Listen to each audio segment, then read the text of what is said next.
back to Reads and Threads. My name's Kate. Hello if you're new here. Welcome back if you're joining us again. Today is my favourite time of the month. It is time to play Reach the Castle and find out my November TBR. I'm super excited. I had a lot of books in October. I don't know if I'm going to manage to finish them all at the time of filming. There's still about a week left, so we'll see how we go, but I have been enjoying my time. So not sure which ones I'm going to be rolling over from last month, but let's see what the game gives us for this month. I cannot wait. I'm hoping we get some of my challenge books because I would really like to get on top of some of those.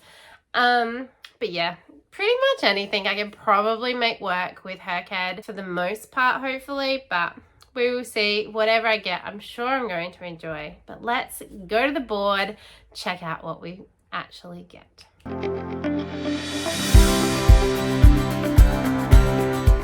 Okay, here we go. I have preempted myself a little bit and I have the bowl of our new stuff over in the corner. And now that I've done that, we probably won't even need it. But let's see how many rolls we end up with this month. Okay, so we have rolled a 3, which gets us to the crowns. So let's see. There's not very many in here, which means it's probably ones that I have that are part of a series. Let's go with this one. And we have He by Kylie Ling. Interesting. Don't remember much about that one, so that'll be good to look into. Our next roll, and we've got an 11.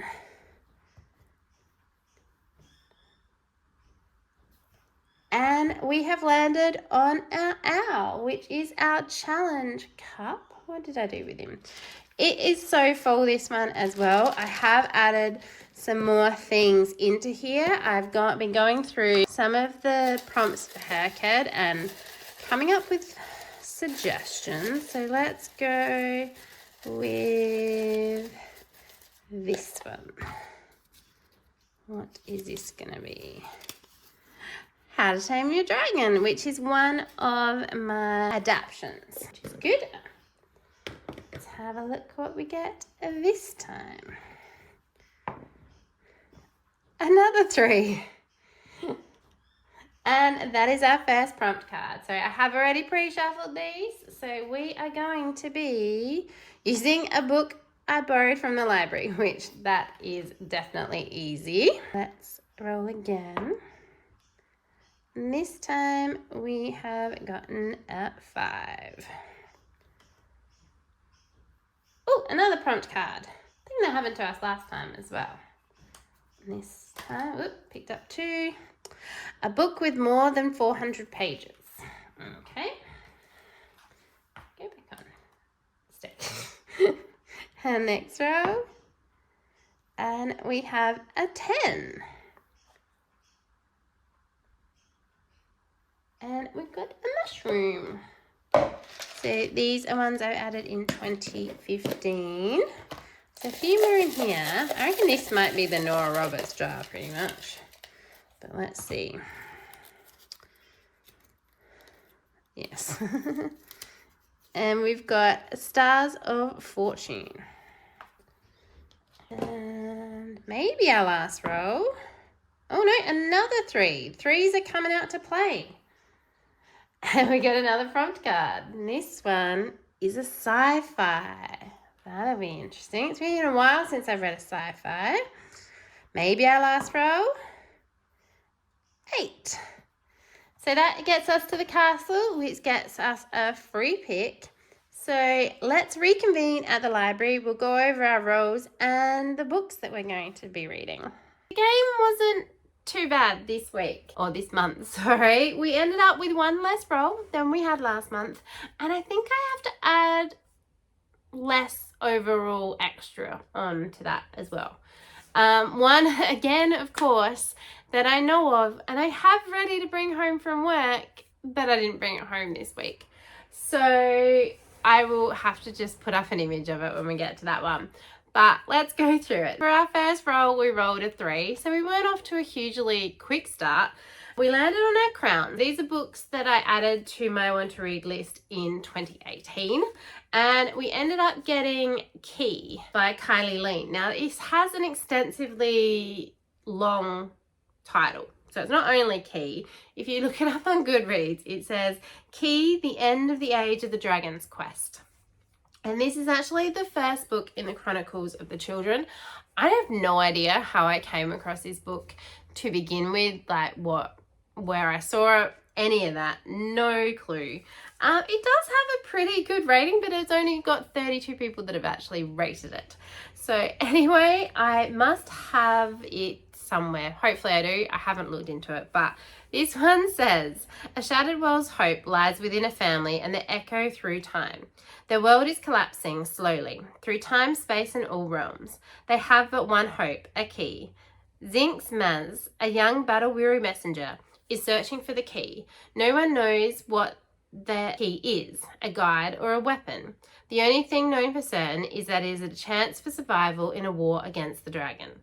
Along his journey, Zinc stumbles across a strange Caleb woman, and together they are cast upon a voyage over the magnificent expanses of their land and beyond to uncover the secrets of an ancient race. Within the metropolis of Palestine, the starborn prince of Penadot struggles to restore order to the Emerald Court. Slowly he is losing power to the lords of the provinces. He is opposed by the dragon's overlord, who seeks to complete a plan that will change Penadot forever. It is up to the overlord. Oh my God, I cannot read today. It is up to the overlord's son to save the young prince, and his quest leads him to something he had never dreamed was possible. Hopefully it's good. This was first published in 2013. Like I said, no clue where I saw it. I will give it a go. Whether I finish it or not, who knows, but I will give it a go. For roll number 2, we rolled an 11, which was a bit of a better roll, and we landed on our owls. These are ones that I have created that are all of my challenges. So you'll have our fantasy bingo books in there, my 25 series in 2025, and then books that I want to possibly read for Herked. And we ended up getting How to Train Your Dragon by Cressida Cowell. So this one I am using for the movie adaptation. So I watched the live action version of the book. I had already seen the cartoon animated version years ago, so I had never watched the live action. So I've watched the live action version now. And then for bonus points, I can read the book as well. So that's what I'm going to do. So this is Cressida Cowell's How to Train Your Dragon. On the back, it doesn't really tell you a whole heap about it, but for the most part, I think we know what it's about. But let's see what it just says anyway. You're here to prove yourself a Viking hero, and it is an ancient tradition of the Hooligan tribe that you should. Gobbo paused dramatically. First, catch your dragon. Ooh, suffering scallops, thought Hiccup. Good jokes, funny drawings, and dramatic scenes. Absolutely wonderful, says The Independent on Sunday. That tells you nothing about the book. This is obviously a kids series, unless this is something on the inside page maybe. It says Hiccup Horrendous Haddock III is a smallish Viking with a longish name.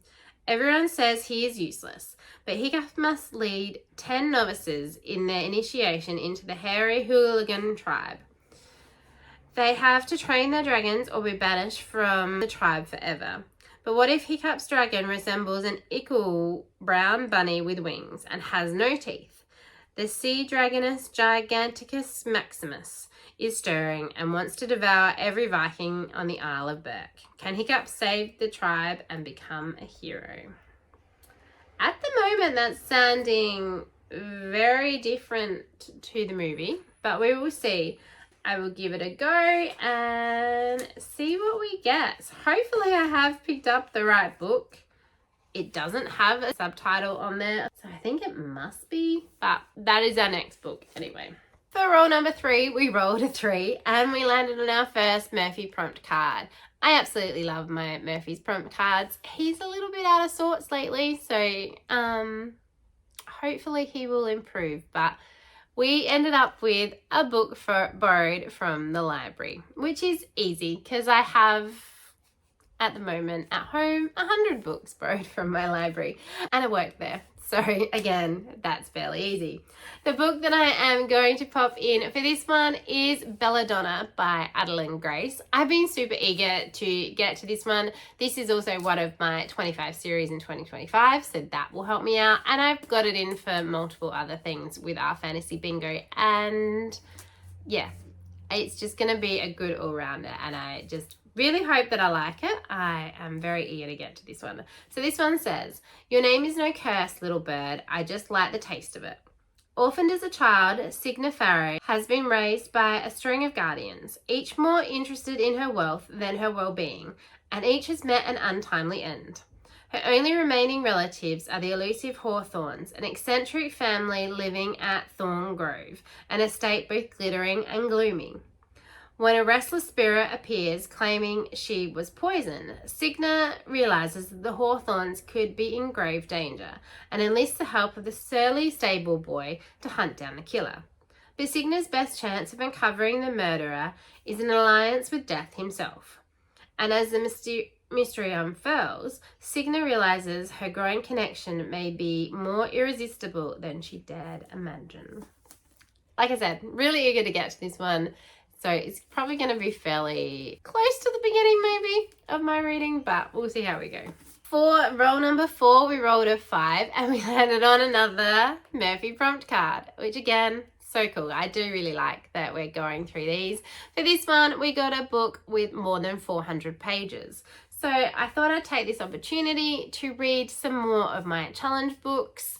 And I am popping in 5 Broken Blades by Mia Corlin. Again, I've heard some really good things about this one, and I think from the people that I have heard talk about it, they listen to the audio, so I might pick that up as well.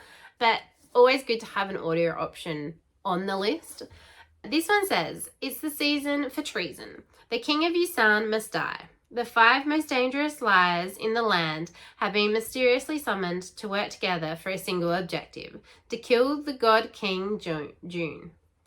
He has it coming. Under his merciless and mortal hand, the nobles flourish, while the poor and innocent are imprisoned, ruined, or sold. And now each of the 5 blades will come for him. Each has tasted bitterness, from the hired hitman seeking atonement, a loving assassin who seeks freedom, or even the prince banished for his cruel crimes. None can resist the sweet, icy lure of vengeance. They can agree on murder, they can agree on treachery, but for these 5 killers, each versed in deception, lies, and betrayal, it's not enough to forge an alliance. To survive, they'll have to find a way to trust each other, but only one can take the crown. Let the best liar win." It sounds really fun. I'm just hoping that I have a good time with it, and yeah, really like it because I'm loving the covers that I've seen for the other 2 as well. So if I do like it, I might see if I can pick up some special editions of it, but for now I'm hoping that I will be able to get to this one. For roll number 5, we rolled a 10 and we landed on The Mushrooms. These are books that I added to my TBR in 2015, sorry, I knew that sounded wrong as soon as I said it, which is predominantly most of my Nora Roberts backlist that I haven't read. And of course, we picked the one trilogy that I don't have in any of my challenges or anything like that, and that was Stars of Fortune. This is one that I do own though, so there is that, so that makes it a little bit easier. I have the whole trilogy. I do tend to prefer Nora Roberts trilogies from previous and recent history. So this is book 1 of the Guardians trilogy, and this says, "Sasha Riggs is an elusive artist, haunted by vivid dreams that she turns into extraordinary paintings. Desperate to understand her visions, she finds the courage to leave home and travel to the Greek island of Corfu. She is only just arrived when she encounters Bran Killian, a handsome Irishman. They have never met before, but Sasha knows Bran only too well, because this is the man from her dreams, the man she has painted over and over again. As they embark upon a dangerous quest for 4 companions, Bran and Sasha seem destined to be together. But first, Sasha must learn to trust herself and open up to life and love at last. So hopefully I enjoy this one. Like I said, I have 2 of her other series pretty much on my to read list more urgently than this one. So it's a slight shame that they haven't come up, but it is what it is. So Stars of Fortune is going on our TBR. For roll number 6, we rolled another 3 and we landed again on Murphy's prompt cards. I am really happy with the amount these are coming up. For this one, we did get a sci-fi. So it has been a little while since I have read a sci-fi, and I did have a couple of choices. So again, another one of my adaptations I could have read was James A. Corey's Leviathan Wakes. I do want to get to this one fairly soon because I want to try The Expanse, which is my adaptation prompt. But I'm going to continue a series and pick up the next in the Murderbot Diaries, and this one is Network Effect by Martha Wells. I'm really enjoying this series. I'm having a lot of fun. The audios are really great, so that is probably going to be the way that I read this. I don't know. I do technically have a little novella-y one that's set before this, which is not very long, that's home, so I'll probably read that too. But because this one is the 4th in a series, I'm not going to read you the synopsis on the back of this one. But pretty much we are following our Murderbot. So he is like a security officer robot, and he is tasked to help his clients. However, he would much prefer to sit and watch TV all day. And for the most part, he does that. It is a really intriguing world. If you haven't already checked out the audios, I would highly recommend, and I'm eager to get back into this series. Hey, and for roll number 7, which was our last roll of the game, we got an 8 and we landed on the castle, which finishes us off, but it now does let me have a free pick. And so for this one, I'm going to finish off a series that I started recently and pick up Ashes in the Starcursed King by Carissa Broadbent. I think I've said in previous videos, I'm very eager to see how this one ends. I love the edition that I have, although the sword is looking a little wobbly in that. But if you haven't seen these light naked hardcovers, they are stunning. There's no other word for them. I absolutely love them. I gave Serpent and the Wings of the Night 5 stars. I super enjoyed it. I flew through it. And this one, though very chunky, I'm hoping will be the same. I did really enjoy 6 Scorched Roses as well. I think they gave that 4 or 4.5 stars. And I'm just really interested in how these interconnect. So if you have not picked up Serpent and the Wings of the Night, it is a vampire story, and we are entering a series of trials to become kind of like Nyaxia's champion. So Nyaxia is a god, and she's a god of vampires pretty much. And if you can win these trials, then she will grant you a wish. And so our main character is the human daughter of the king of the vampires, the king that's currently ruling the vampires. And she enters these trials, and she ends up having to team up with a rival clan, let's say, one of their entrants, and learn some things about herself along the way. Their interactions and their banter was a lot of fun to read. I had such a great time, and I just can't wait to see how it all ends. So very eager to get to the Ashes and the Starcursed King and mark another one off of my journey on reading all of Carissa Broadbent's stuff. So yes, that's our last book from our game that we will be adding. Just because we finished the game doesn't mean that we've finished with the books that we've got to add to our TBR. So next off, we have our Buzzword book for this month, and that is to read a book that has never in the title. So this time I was struggling. Let's just go with that. For the longest time, I could not figure a book that I was going to be able to put in this set spot until I came across Katherine Heigl on Instagram talking about this book, and I saw it at work and I was just like, oh my god, I need to borrow that. That's the book she was talking about. And then I realized that it has Never in the title, and that is Never the Roses by Jennifer K. Lambert. So loving the cover as well. I think it's super cute. So this is going to be my Buzzword book. Hopefully I like it and I can get through that, because I cannot find another book that I'm interested in reading with Never in the title. So this one says, the sorceress haunted by her sins, a sorcerer caught in the wars of men. Their forbidden bond might be their ruin. The dread sorceress Oneria has retired, exhausted from fighting the endless wars of kings and queens.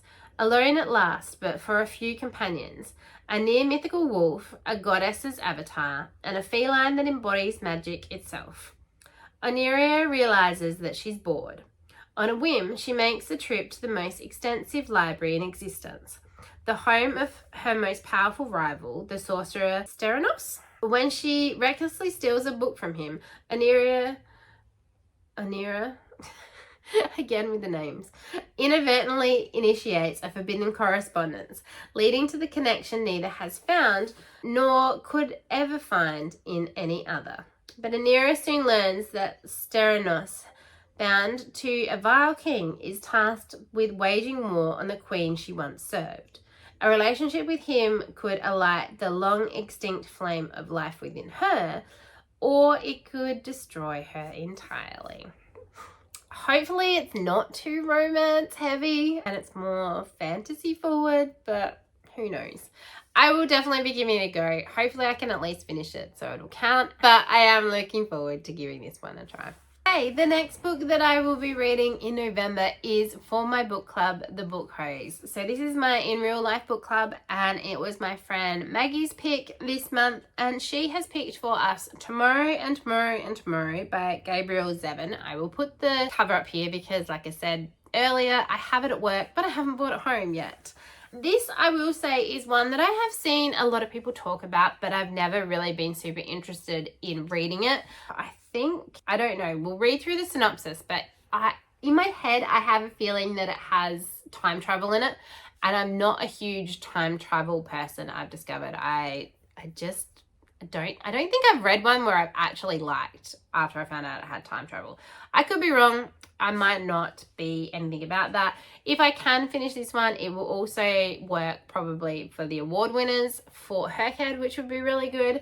But this one says, in this exhilarating novel, two friends, often in love but never lovers, come together as creative partners in a world of video game design, where success brings them fame, joy, tragedy, duplicity, and ultimately a kind of immortality. On a bitter cold day in the December of his junior year at Harvard, Sam Mercer sits a subway car and sees, amid the hordes of people waiting on the platform, Sadie Green. He calls her name. For a moment she pretends she hasn't heard him, but then she turns and a game begins, a legendary collaboration that will launch them to stardom. These friends, intimate since childhood, borrow money, beg favors, and before even graduating college, they have created their first blockbuster. Ichigo? Maybe? Overnight, the world is theirs. Not even 25 years old, Sam and Sadie are brilliant, successful, and rich.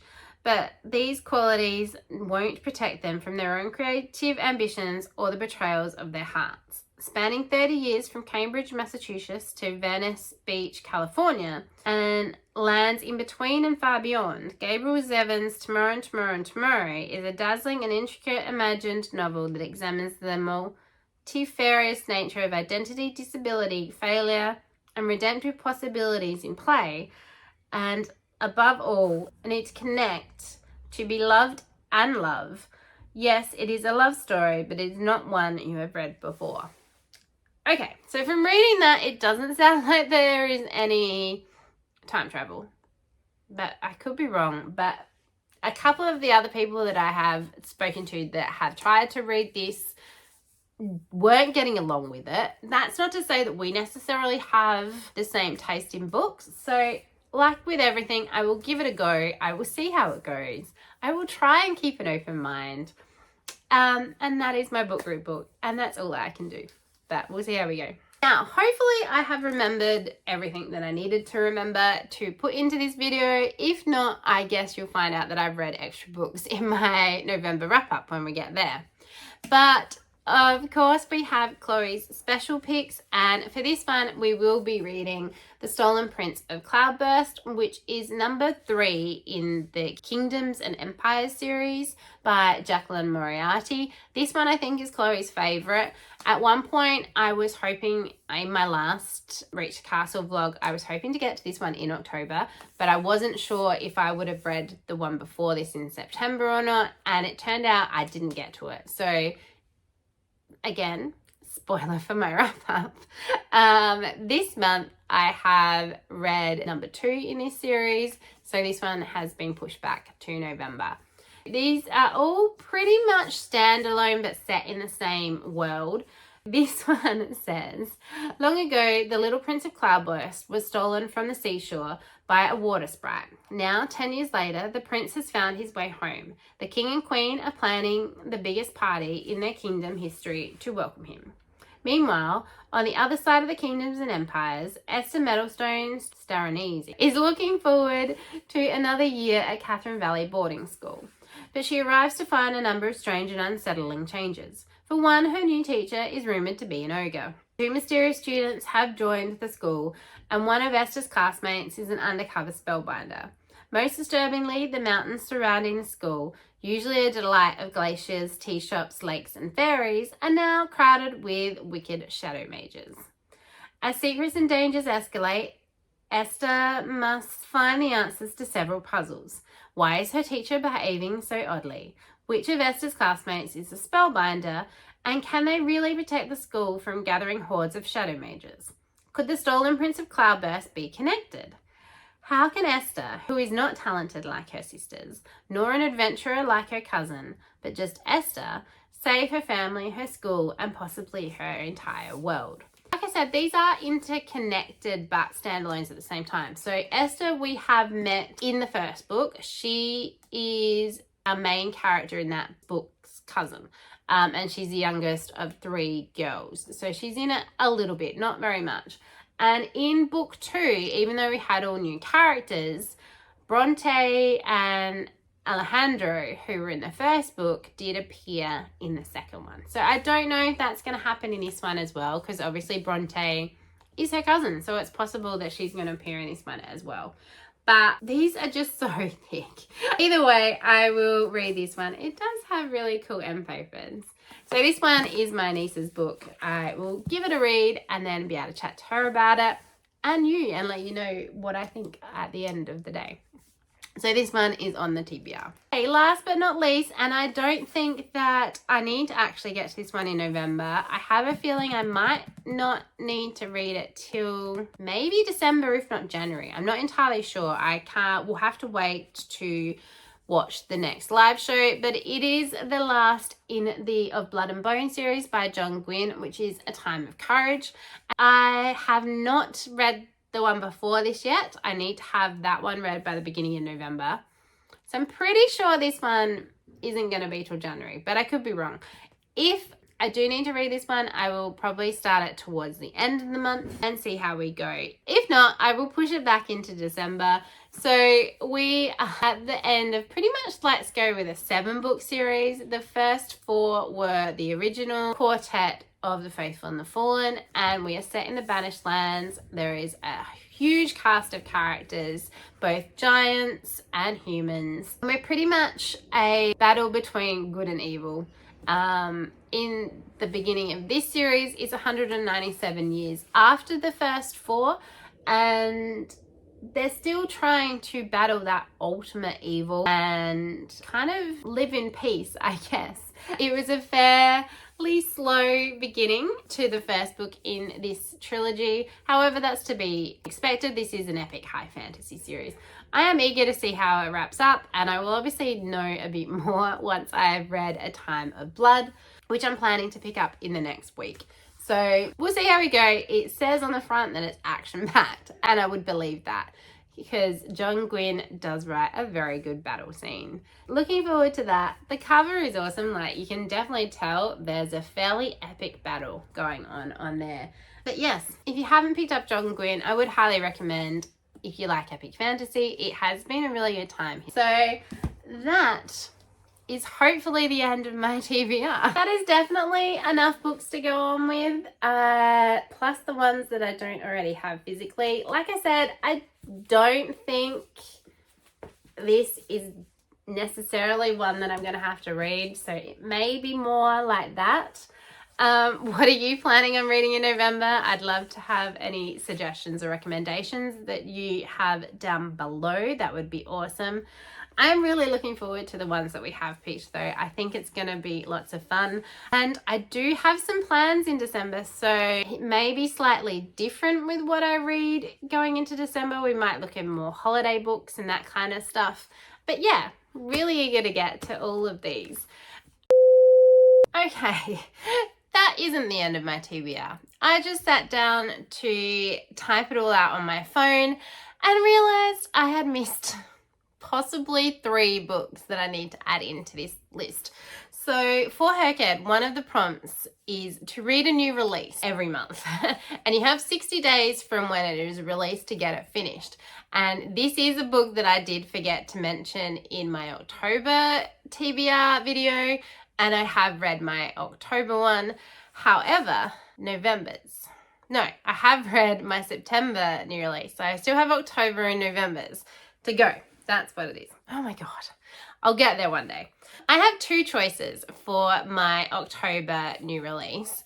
I realized as well when I went to pull it off the shelf, knowing the title for one of them has Never in it. And that is Never Ever After by Sue Lynn Tan. So this one I just got in the Fairy Loot. I think it was the YA box. Yeah. My Fairy Loot YA in September. So we actually got this before its official release date, which I thought was interesting. This I could also read for my Buzzword challenge. I do have a backup. Or I could just bring this one. We'll go with whatever one I feel like. But if I was to read this one says, Fate isn't forged in iron. Life in the Iron Mountains is harsh and unforgiving. After the death of her beloved uncle, Yining has only survived as a skilled thief and an even better liar. But when she acquires an enchanted ring that holds the key to a brighter future, it is stolen by her step-aunt, and Yining must venture into the imperial heart of the kingdom to seize it back. Amid the grandeur of the palace, Yining catches the eye of the ruthless and ambitious prince, who tempts her with a world she's never imagined. But nothing is as it seems, and soon she is trapped in a tangle of power, treachery, and greed. Her only ally, a cunning advisor from a rival court who keeps dangerous secrets of his own. To break free, Yining must embark on a perilous quest to fight for the future that both frightens and calls to her, and choose who to trust when allies can be as deadly as enemies. I do really like the idea of trying one of my Fairy Loot YA books. It is a very pretty edition and I would like to get to it soon. So this is definitely a possibility as my new release for Herked and also for my Buzzword book. The other possibility, sorry, I'm just going to get a little bit more comfortable. So the other possibility that we have for my October new release is Alchemy of Secrets by Stephanie Garber. And I'm pretty sure we're getting this in one of the Fairy Loot boxes as well. Strangely, that one hasn't come yet, though I think this book is already out because I just saw it at the shop today. But this one says, it starts with a class in an old movie theatre. Folklore 517, local legends and urban myths, taught by a woman called the Professor. Most students believe the Professor's stories are just fiction, but Holland St. James has always been convinced that magic is real.